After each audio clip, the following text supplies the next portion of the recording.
बोलिए गजानंद श्री गणेश जी महाराज की जय। भाद्रपद मास की गणेश चतुर्थी कब है और साथ ही साथ भाद्रपद मास गणेश चतुर्थी का चंद्रोदय का क्या समय है और साथ ही साथ आज के व्रत की कथा को श्रवण करेंगे, जो कथा भगवान श्री गणेश जी को प्रसन्न करने वाली है, हमारे जीवन में विघ्नों का नाश करने वाली है। भाद्रपद मास की संकष्टी चतुर्थी का व्रत में चतुर्थी चंद्रोदय का समय 12 अगस्त मंगलवार को रात्रि 9:08 पर है और चतुर्थी तिथि 12 अगस्त को 8:40 पर प्रारंभ होगी और 13 अगस्त को समाप्त होगी। ऐसे में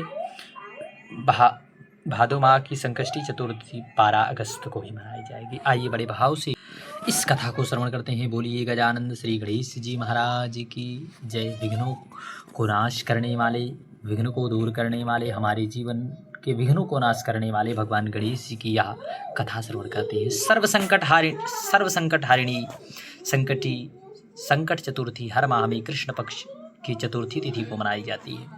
इस चतुर्थी के दिन पार्वती नंदन भगवान श्री गणेश जी का श्रद्धा पूर्वक पूजन किया जाता है।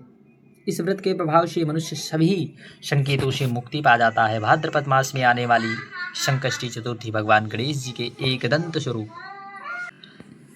स्वरूप की पूजा करनी चाहिए, इसे अति शुभ माना जाता है।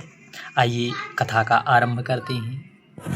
पूर्व काल की बात है, सभी राजाओं में श्रेष्ठ राजा नल हुए और उनकी रूपवती भार्या का नाम दमयंती था। श्रापवश राजा नल को अपना राज्यपाट खोना पड़ा और अपनी पत्नी से भी वियोग सहना पड़ा। यह कथा आप श्रवण किए होंगे। तब महर्षि शरभंग के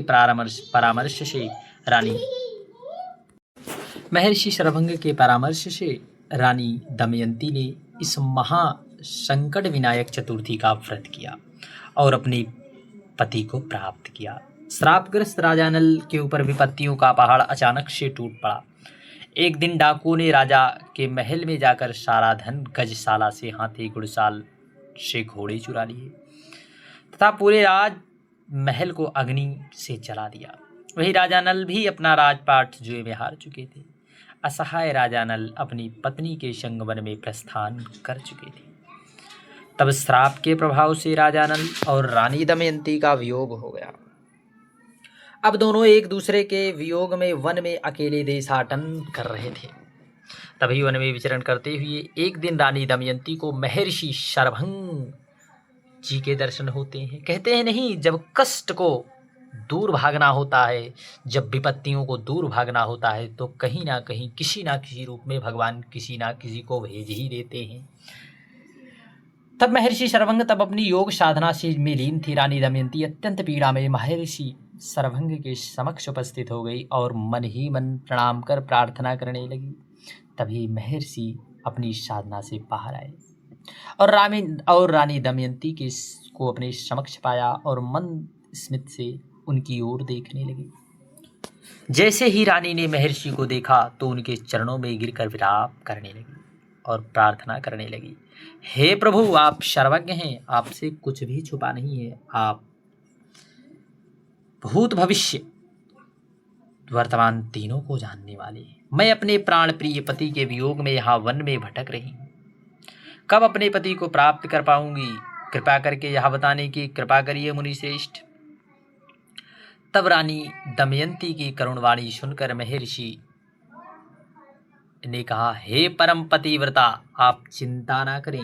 श्रापवश ही आपको इतना कठिन परिस्थिति से गुजरना पड़ रहा है। अतः आप भाद्रपद मास के कृष्ण पक्ष की आने वाली परम संकटनाशिनी चतुर्थी के दिन भगवान गणेश जी के एकदंत रूप की पूजा करें और पूरा दिन आहार लिए बिना रात्रि को चंद्रमा के दर्शन कर वे अपने व्रत का समापन करें। अगर आपसे यह व्रत श्रद्धा भाव और भक्ति से करेंगे तो निश्चित है आपके पति प्राप्त होंगे। महर्षि शरभंग के परामर्श से रानी भाद्रपद मास को आने वाली संकष्टी चतुर्थी का व्रत किया और व्रत के प्रभाव से 7वें माह में उसके पति और पुत्र प्राप्त हुआ। इस व्रत के प्रभाव से राजा नल ने अपने सारे सुख वैभव को प्राप्त किया। सभी विघ्नों को नाश करने वाला, आनंद देने वाला यह सर्वोत्तम व्रत की कथा आपने श्रवण की।